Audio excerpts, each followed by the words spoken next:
過咗瀑布，就係下一世。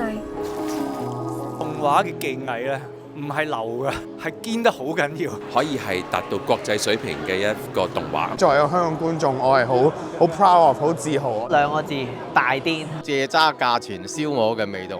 香港本地最出色嘅動畫之一，遠遠超出我預期，好高水準，不枉我期待咗咁耐，係好震撼㗎。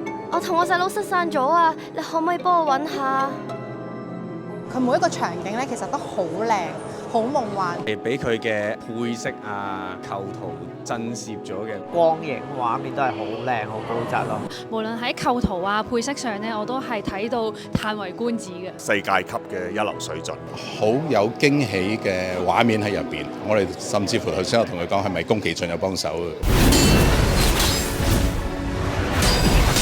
有一段時間冇睇過呢種咁精彩嘅飛天遁地嘅打鬥，佢個戰鬥畫面真係相當出色，真係甚至乎我覺得係比得起係日本嘅動畫。驚歎我哋香港嘅動畫水平係去到咁高啦！製作咗7年嘅一部電影，係可以咁樣燃燒好多唔同嘅生命。香港都做得到咯！咁出色嘅一 team 人喺度做咗一出咁好嘅動畫，香港人嘅驕傲，仲高質過好多日本嘅動畫。唔係一套以往印象中嘅香港製作。係聽廣東話咋，淨係呢一點你哋要入場睇啦。